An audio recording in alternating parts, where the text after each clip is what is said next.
Ani kenrat moka dakiu kaseng kasi ringkat usim ringkat ukni undra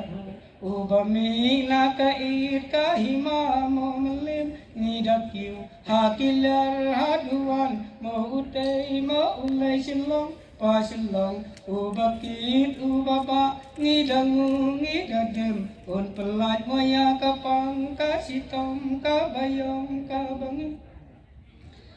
Ani kenran mo hitom kalapai mo kane kasni ka bakrau jong kaseng kasi mo sangni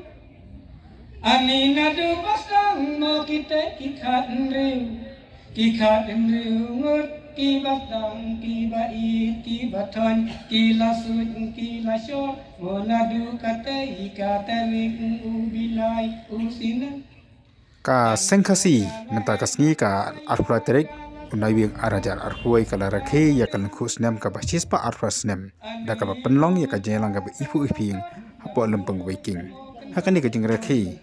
pa na ka sengkasi na kalang ki jaka kelia poi jakani ka lempung rengkat ka syat ka kemen pakarwai ka sngobha aban ka dohang ne bakani ka arfraterik unai wing kari ka snem hakaba katakan ngot kirang ba kila thau ya ka sengkasi hakis pa snem ki baladab Hagan ke jeng rakhi mata kasnam o MP jong Raja Sabha o Profesor Rakesh Sinha uralong ukongsan o Profesor Sinha bakran hekari ke jelang oleh penpa ko jeng sokomen ka bakharau e bai na ini ikan hun ibaret ibadan tang kamba saw ni sanang mut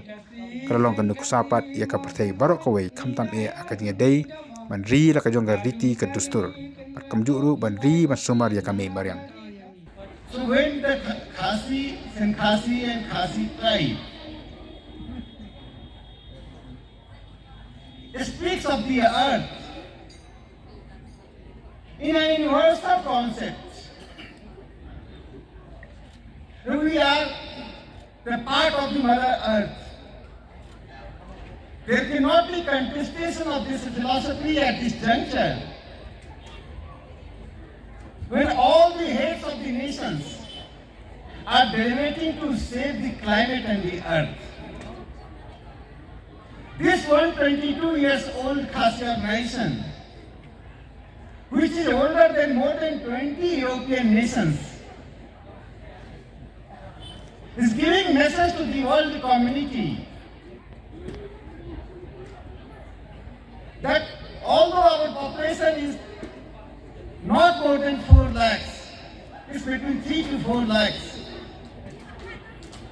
but our philosophical foundation is stronger than millions and billions of the people of the earth. We understand the meaning of nature. We understand the meaning of culture. So Saint Khasi is to save the nature and save the culture. That is the motto of the Saint Khasi. That is the first philosophy which is coming from your own philosophy. And that philosophy is also the cardinal principle of idea of India when we define the Mother India in that term. Profesor Sinha ulaong makibun kibriu jong kaperthai kidang yakran kumnu man penek man pensa ya kamaryang hanai kan ka kanhun pat kalatip nadu kipor ka menchua kumnu man penek man pensa ya kamai maryang ba masumar ya kan ni kaperthai